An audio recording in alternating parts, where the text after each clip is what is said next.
Hi, everyone. Welcome to the SoFlor Real Estate Show. Ask Athena and Julie anything. Well, we pick topics that are very intentional, that are super relevant to today's real estate market, especially here in South Florida. So here's the premise of today's episode. You are a home buyer and you're going in to meet your buyer agent for the very first time. There's two things on the agenda. First one is going through the home buying process. The second one is signing a buyer agency agreement. Brand new to our real estate market here in sunny South Florida. Buyer agreements have been in the marketplace in other areas of the U.S., but here in South Florida and throughout the state of Florida, they're relatively new. So you're going in to look at a buyer's agency agreement. You're going, wait a minute, what's my role? What's the agent's role? How did we get paid as agents? What do I have to pay her as a buyer?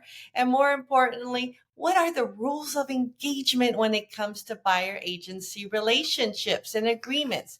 Well, on today's podcast, that is exactly what we're going to dive into. My name is Athena Chalikas Barocas. I'm a top producer and award-winning realtor with Coldwell Banker here in sunny South Florida. I've been selling luxury homes for over 20 years, and I absolutely love working with my clients. So today I'd like to bring in my co-host and my very good friend, Julie Dinda of Radius Financial Group. Julie, welcome to the show. To be here. And wow, this is going to be a great buyer agent agreement topic today. You know what? It is, and we need to put it out there. For some reason, we're all a little cautious and we're not quite sure if we should be excited. I'm going to tell you something, Julie, and I'm going to say it right here on this podcast. I am so excited. This is just as good as sliced bread. You know that saying? Yes. Well, today I am that excited because this gives us a whole new way of doing business and working for our client and doing what we need to do to protect them and educate them along the way. So, Julie, I know that from the lending side, you've been probably hearing a lot about the buyer agency agreement. What have you been hearing? So definitely, I'm definitely seeing it more and more. Actually, on the lending side, we're actually seeing a bit more conversation from the investors. I can't really say much, but we'll definitely get to the word out to you guys when the time is right and when it makes sense.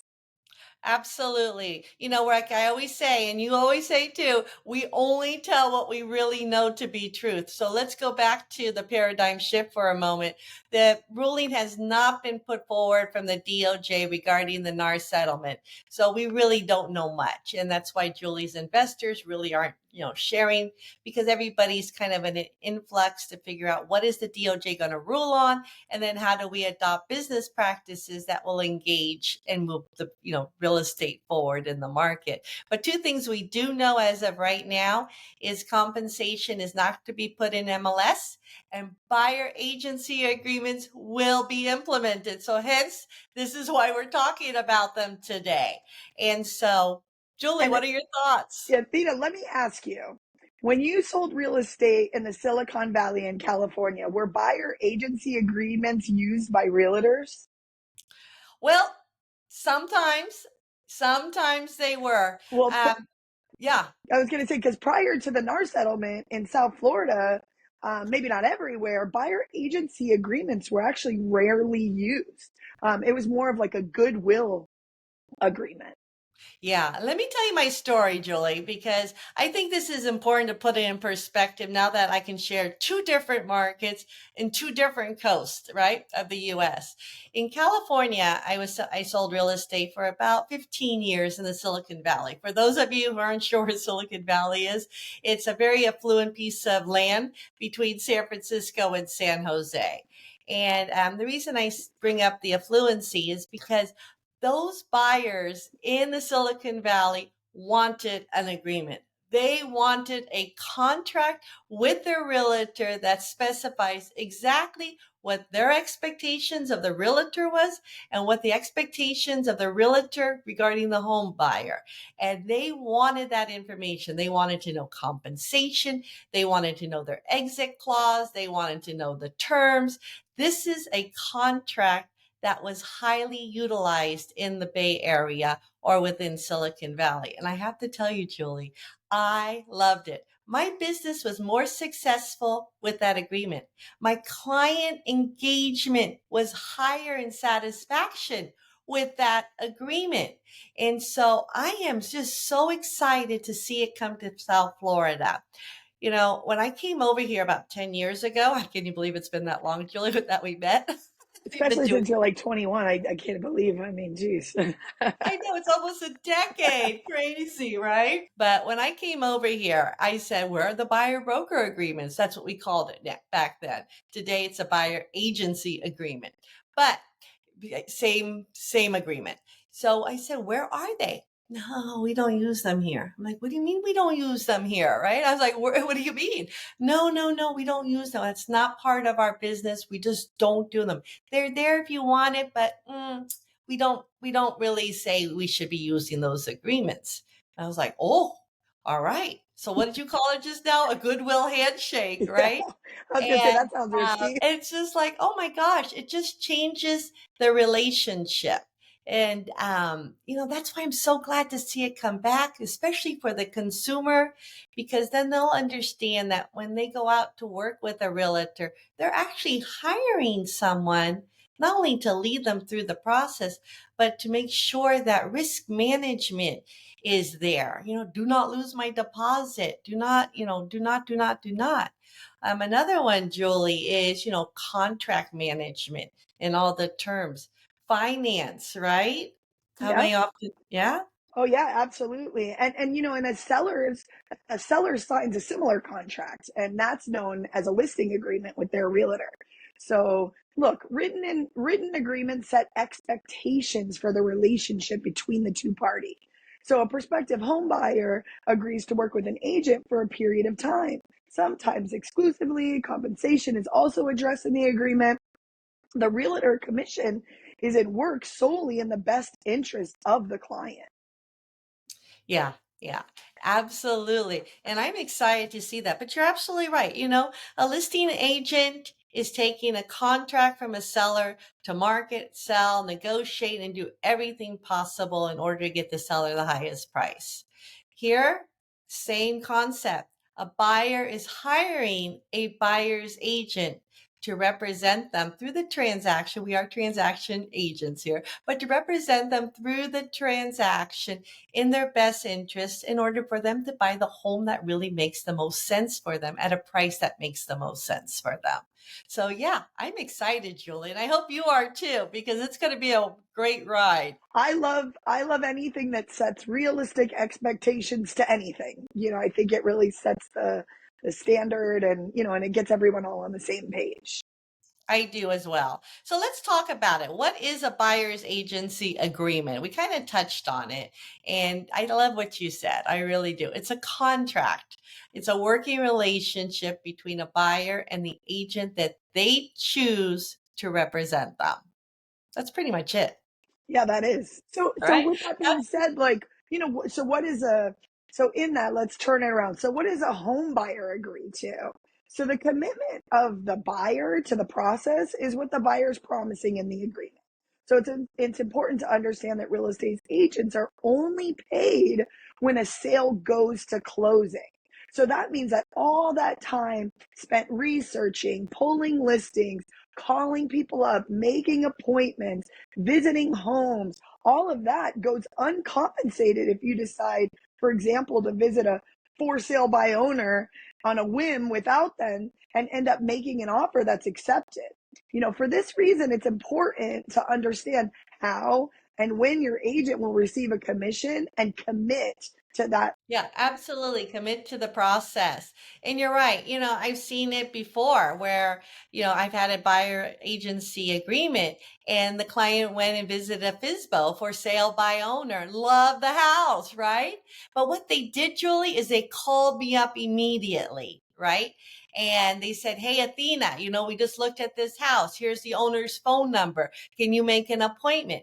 That is that's the beauty of this agreement, is that it allows us to continue with our expectations and continue helping our clients regardless of the home that they find on their own.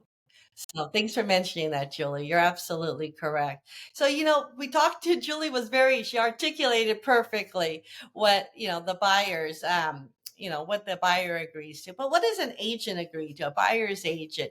It's a good process. You're hiring a licensed professional to guide you through the home process, the home buying process, through inspections, through the initial offer, through the comps, I mentioned the inspections, through the appraisal, through title, creating strategies, risk management, making sure that you're not overpaying or buying something that is inadequate, not working, has inherent problems. So you're hiring an expert that knows so much about the real estate market. And that person is going to commit to you as a buyer their expertise, their knowledge to ensure that you're buying the home that makes the most sense to you. So I love it, Julie. I really do. I think And a it's lot of the times fabulous. people don't really know what to look for. Meaning, like, if you go to a for sale by owner and you go in and everything looks wonderful and everything looks great, and you're like, oh, I want it. But a real estate agent knows to go in and open the cabinets to see if there's any water damage, to look up in the ceilings and see for, key points, stuff that you don't really, think about outside the box, stuff that you've been doing naturally, for your whole career. So those are key things that, then once you've gone through this whole process and now you're with me and we're sitting looking at the appraisal report, and I see in the appraisal report all these issues that we're not going to be able to get past. That wasted 3 or 4 weeks of your time. When an agent maybe would have caught that immediately, or a good agent. A good agent, absolutely. And a lot of money too. There's a lot of money that gets spent to go through the process. So working with the right professional will take care of that most of the time up front, like you were saying, Julie. Absolutely. The other part of the contract is exclusivity. And I think this is important to explain what exclusivity means and why it's a benefit to the process. Julie, do you want to tackle what that means in exclusivity in this Yeah, so contract? essentially you pledge to work with one buyer's agent. So the one that's offering you the buyer agency agreement. The reason that that's great is that you are, using the one person that knows exactly what you're looking for, and you're not bouncing from, people to people and bouncing around, and so you essentially just work with that agent until you're ready, until you're good to go, and you're closed on your. Yeah, absolutely. And that's the key is building the trust in working with each other. So that way, again, you're buying the home that makes the most sense for you. The duration of the contract, you know what? It's negotiable. In this market, it does take at least 6 months. Most of mine are 6 months to a year, depending on the type of house, what the criteria is. Is it something that's going to be difficult to find? We're going to have a longer duration. If it's going to be something a little bit easier to manage through, probably a shorter duration. But the duration of the contract is really to state what time period is it going to take for us to work together to ensure we're able to find you the proper home. So again, highly negotiable. So let's get to the good one, Julie, compensation, because this is where it gets a little sticky in the viewing of the media with the misinformation and so forth. So I think compensation now is going to become a lot more transparent. And it's good that it's becoming more transparent. It's not like it was a secret because when buyers get their final HUD or Alta, it says it right on there, Yes. right? Exactly how much each agent is, or not each agent, excuse me, each broker is getting paid. And so, it's not a secret. It just doesn't come up until the end. So now this process is going to bring that same level of compensation, but just to the forefront. I think it's good. I agree. Julie? At the end of the day, setting realistic expectations, and this whole settlement was all put in place because people just didn't tell people. They just assumed that home buyers knew. And I think at the end of the day, the more upfront and honest and forthcoming we are, the easier our whole job becomes at the end of the day. It does. And this is another piece that I love. When you go to a listing, a presentation, you sit there and speak with the seller and you go over compensation. Normally, compensation is 6% in this market. That's a traditional. It's always negotiable. I've seen it lower, but it normally is between 5 and Yeah, 6%. and this is all, and it's kind of like, wait, like this is a paradigm shift. Prior to that NAR settlement, which is still awaiting approval by the DOJ, the listing broker paid the buyer broker's compensation per the terms of the listing agreement.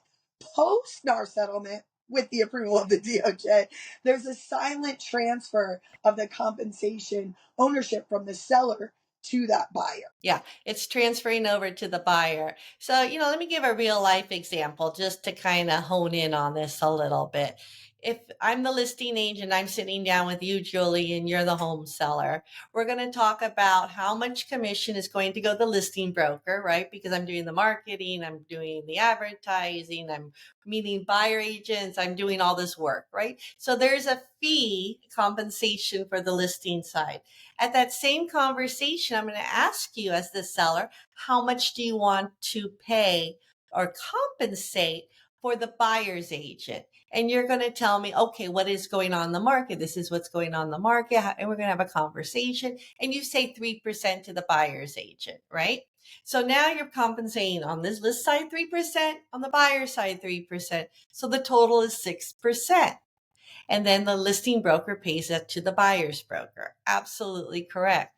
In this paradigm shift, and the way it's starting to look is that the seller will now say, okay, listing agent, I'm going to pay you. We're going to use the same number, the 3%. How much do you want to pay to the buyer's agent? Now it's a different conversation. Because the seller can say, you know what? 0.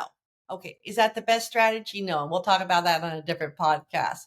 Maybe they'll say 1.5% and the buyer can pay the other 1.5% directly. Or they might say, you know what? It's important. I get it. 3% still. So this is where that paradigm shift comes in, because as it moves forward, then we go back to the buyer, Julie, and we say, hey, Mr. Buyer, in order to buy this house, we're going to try to negotiate. But in the event we don't, you will fill in that gap if you want to move forward with this home. And that's the paradigm shift. So I think we lost Julie there for a moment. But, it's really interesting. And the bottom line is that real estate always moves, real estate always changes. And when you're working with your realtor, the most important thing to do is have an open, honest, and transparent conversation to ensure that not only do you understand the home buying process, you understand compensation, you understand what's going on in the market, you have a full understanding on how to move forward in this very complicated, very litigious environment. So if you would like more information, you would like Julie and I to help you, go ahead and book an appointment. Again, we love to share this information. And next week, we'll talk a little bit more about how to find the right buyer's agent and what are the 5 top questions you should be asking them. All right, Julie, we'll see you later. Thanks, everyone. Have a great day.